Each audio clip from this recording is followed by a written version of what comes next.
Hello there everybody and welcome back to the Railway, and today welcome back to the Workbench for another review. Today I'm going to be reviewing this, which is the Hornby 28XX class. Now, I want to make a quick disclaimer. If you have any questions about this locomotive, don't post them down below, post them on someone who's actually got a locomotive. The locomotive you see before me at the moment I won't have it in my possession by the time this video goes out, because it was loaned to me for the recording of Steam Week. It's been recorded and I don't own this locomotive anymore. Or I don't have it in my possession at least. So yeah, it's a lovely model. Now this one is R2916. It's got the little shirt button emblem for the Great Western there. So it's quite an early 2800 class, I believe. I'm not too sure on the 2800s though. I will have to Google it or find out. Anyway, this model was tooled in 2010, I believe, by Hornby. So that's back when Hornby actually made decent models.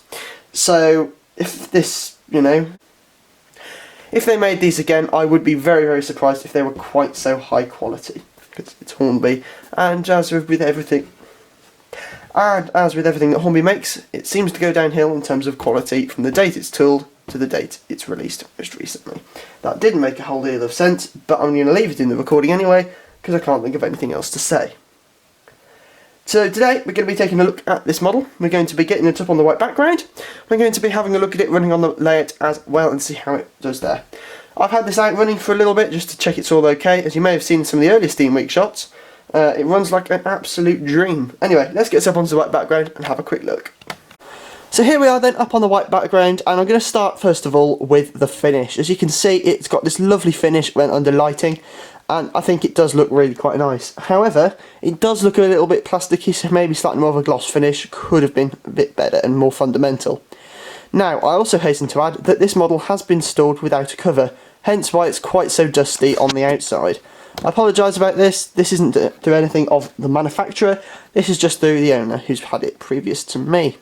Now, looking at the whole model, you can see there's plenty of riveting detail and other detail along it. This riveting really helps bring out the detail on the model and actually shows that it's quite high quality. At this end, at the buffer beam, we have got high quality sprung buffers, if my camera's going to focus, there you go, high quality sprung buffers. We've got nice printing, and of course we've got rivets. This front pony truck does have an end pocket. I've fitted a 3D printed coupling to it, just so you can see. And of course, oh god, stupid camera. And of course it does have lamp irons at the front as well. The cylinder block down here is really neatly moulded, it's nice crisp moulding there, and the motion on the side is well represented. The connecting rods look superb, and they are nice high quality metal. This is obviously what you want when you're building a model, as this is going to obviously give plenty of strength to them and they're not going to buckle as soon as one wheel turns.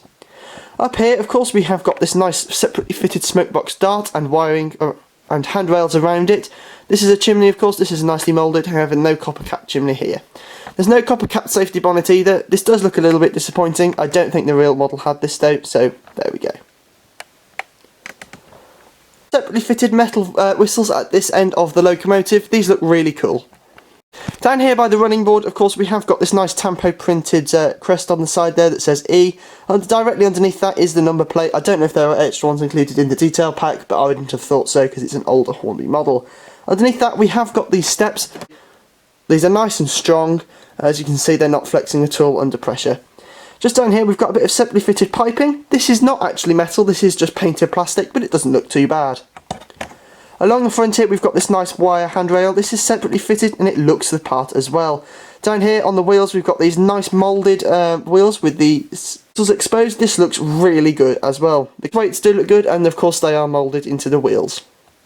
Beneath the boiler and its support plates you can see a very good representation of the inside motion. This is really good. This is another look over the entirety of the model. I think the design that Hornby have put into this really makes it look like the real thing. Looking from the tender end of the model, we have a superbly painted cab. All the gauges and details are picked out in the appropriate colours. This looks stunning. At this end we've also got a tender. These have got nice riveted sides and look the part. There is a removable coal load. I haven't attempted to remove this, but why would you? It looks perfect. There's loads of separately fitted details on top of the tender as well. I would advise caution when handling though, because these are very fragile and can break off. This end, again, we have these nice separately fitted sprung buffers there. As you can see, nicely sprung. We've also got coupling hooks, vacuum pipes and an end pocket which is pivoting as well. The tender chassis looks superb as well. We've got these nicely moulded wheels and all the springs look perfect. The Great Western Railway shirt button crest on the tender is neatly applied in line with the rest of the printing on the locomotive. Here by the cab we have this metal tender full plate. Sadly this isn't hinged. On this side of the locomotive there is this reversing rod, however this is not metal and is quite flimsy in my experience. So overall, in terms of detail, not a bad model. Let's get it up onto the layout and show you how it performs. So here is the wonderful Hornby 28XX up on the layout. Great in terms of detail, but how will it perform? Here I've got my Gauge Master controller. Let's just turn it up slowly and see if it can do a crawl. Turning up. So there you go, that's not too bad in terms of a crawl. That's plenty there. It's quite cogging, as you can see. It's not particularly smooth, but I think that will certainly iron out in time. And to be honest, you're not going to want it to go hugely amount slower than that.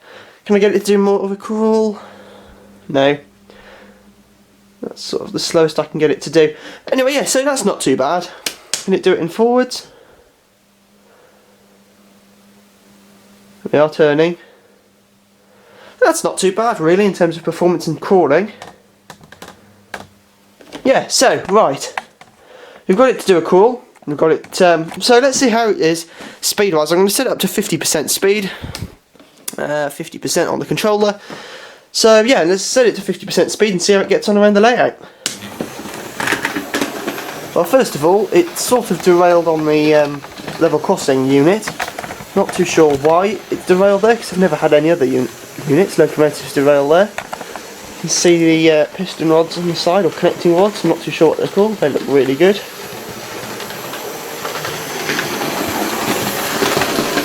So yeah, that seems to be running in nicely. So I hasten to add, this locomotive has been run in, so don't worry, I'm not damaging the motor or anything by running it straight in. It has been run in many times. So as you can see, that seems to be doing nicely around the layout. It's a nice performance and very smooth at the higher speeds. That's 50% there. It's quite fast. So to be honest, I think maybe slower gearing, or gearing that would make it go slower, would have been slightly better. But yeah, that's not too bad. There is no flywheel, so if I ram it up quickly and then cut the power, it just stops dead. So there's no flywheel, but for a locomotive with no flywheel, it's very smooth indeed. So on the other side of these points, I've got some hooks with coaches.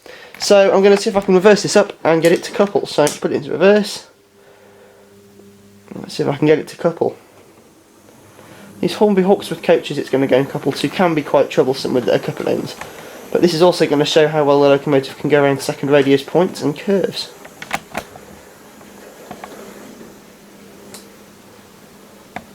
So, is it coupled?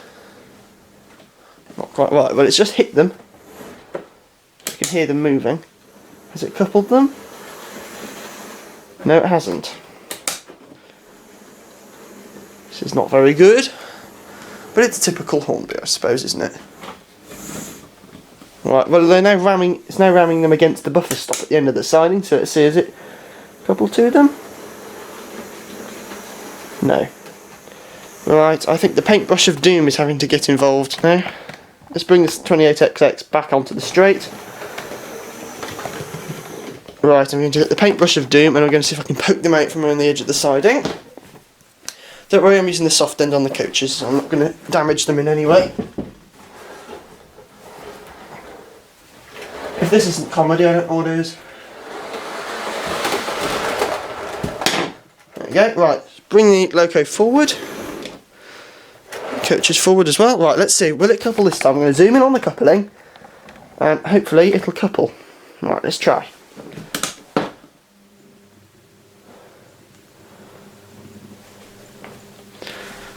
It's a bit jerky, so it might not be the smoothest coupling in the world, but hopefully it'll couple.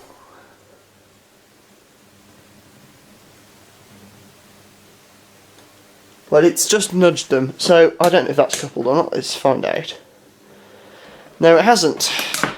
Bearing in mind, this end is fitted with the original Hornby coupling. So, yeah. These are Hornby Super Detail hooks with coaches, so they should be absolutely fine because they're from about the same era. Let's see. But it's now ramming them backwards, so hopefully they've coupled. Yeah, they've coupled, perfect.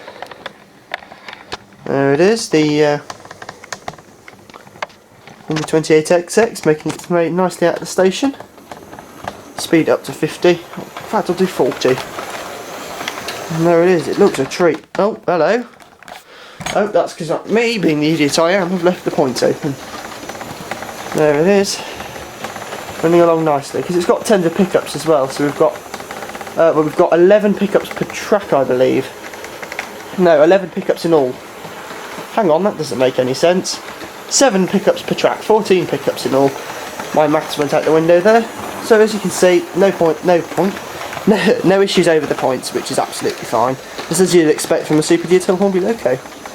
And there it is, speeding away around the back of the layout. And there's nice pictures inside. I've not yet done a power test, so let's see. I'm going to put my finger in front of it. I'm going to see how much power it's got to spare. Put it on the buffers. So why not? Speed it up. So as you can see, wheels are slipping, no issue. So that means it's got a fair deal of torque to spare. It wasn't pushing particularly hard, but it is a heavy locomotive, so I wouldn't be surprised if this had plenty of power. So anyway, let's just power this away and we can get on with a bit of a running session.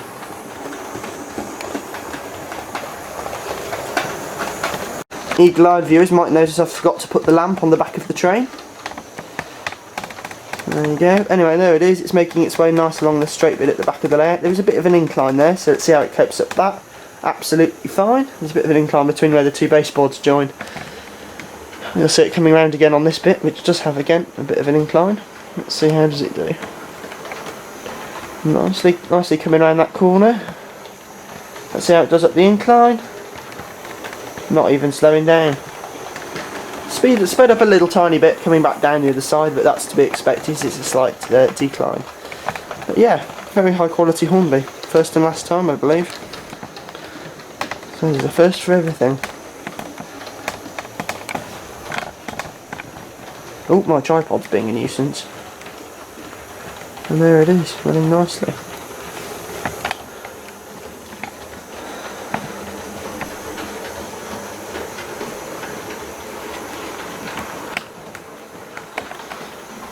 Let's bring it into the station there, so the passengers can get on board or off.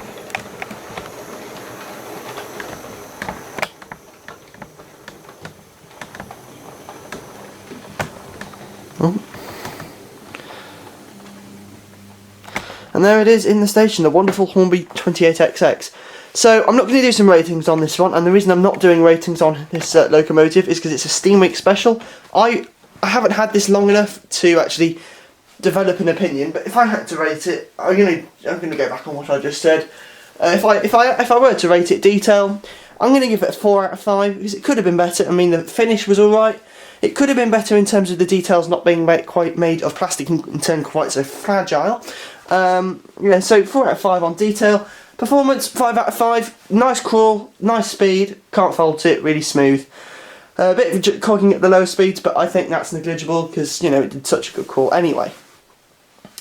Then in terms of cost then, this locomotive was loaned to me, so I didn't have to pay for it. I haven't been sponsored to do this or anything, I haven't been sponsored to say good things about it, so I can't really comment on the cost. However, if Hornby were to re-release it, I estimate it would probably be in the region of about £210. Maybe £190 if Hornby were feeling generous.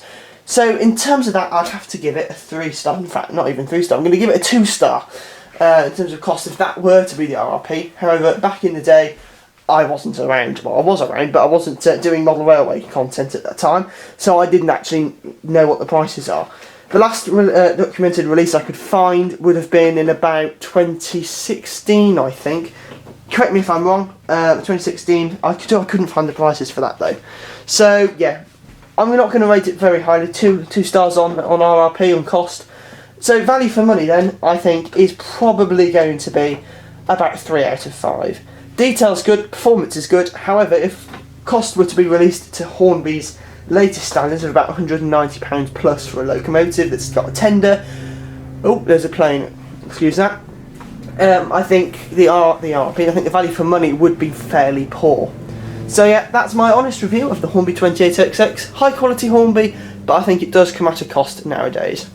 Anyway, thank you for watching. I'll see you very soon. Bye for now.